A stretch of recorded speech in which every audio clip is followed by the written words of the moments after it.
साथ साथ एक और कंपनी है जो थोड़ी सी मुश्किलों में रही है और निवेशकों का भरोसा जीत नहीं पाई है, वो है वोडाफोन आइडिया।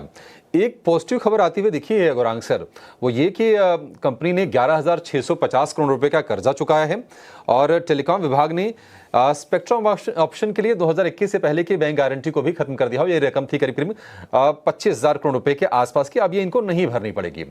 तो ये कह सकते हैं कि थोड़ी सी राहत जरूर है, लेकिन जो बड़े चैलेंजेस हैं वो तो जस के तस हैं। करीब 2 लाख करोड़ रुपए के आसपास की टोटल अगर हम देनदारी की बात करें कर्जे समेत, वो सारी बैठती है। 5G में काफी पीछे हैं, कस्टमर्स लूज कर रहे हैं, शेयर भाव 7.5 रुपए का है, तो नेगेटिव्स ढेर सारे हैं। क्या इस खबर को देखकर उत्साहित होना चाहिए? अभिषेक भाई, एक छोटी सी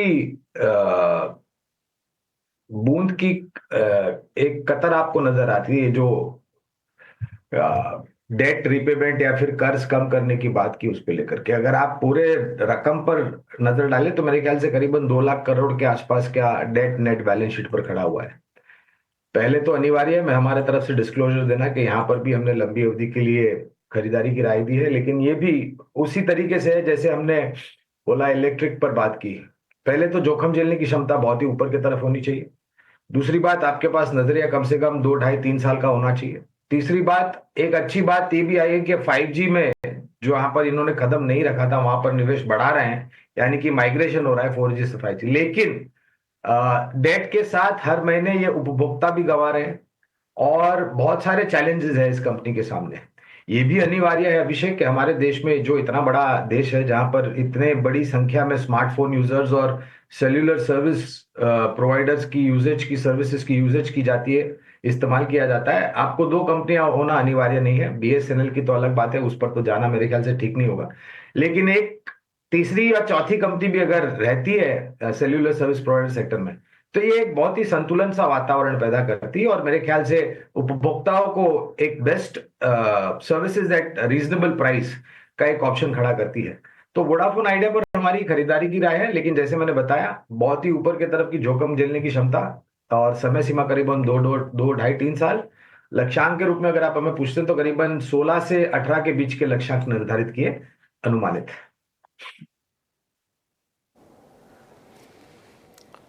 ठीक है, वोडाफोन आइडिया को लेकर ये व्यू है।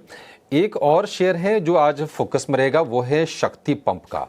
7 जनवरी को बोर्ड बैठक है कंपनी की, उसमें फंड जुटाने पर विचार होगा और इस कंपनी ने इस साल में ना सरप्राइज किया है।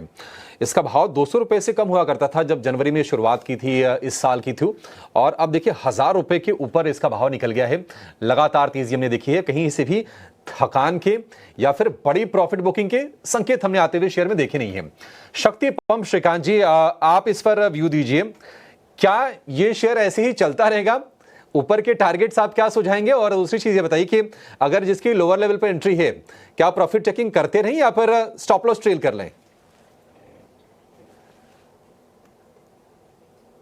बिल्कुल। तो देखिए यहाँ पे जो तेजी बनी है वो तो काफी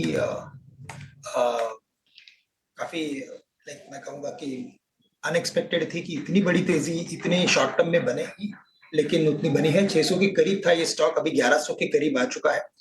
और रिसेंटली अगर आप देखें तो बोनस एडजस्टमेंट के बाद तो इसमें जो तेजी बनी है वो देखने लायक है। हमें लगता है कि इन लेवल्स पे तो बिल्कुल हमें केयरफुल रहना है क्योंकि ये स्टॉक काफी चल चुका है। बट ओवरऑल पैटर्न, जो टेक्निकल पैटर्न और जो उसका मोमेंटम है वो दिखाता है कि अगर इस पर्टिकुलर स्टॉक में कोई भी करेक्शन अगर आता है तो बिल्कुल इसमें कुछ लॉन्ग की पोजीशन बनाई जा सकती है।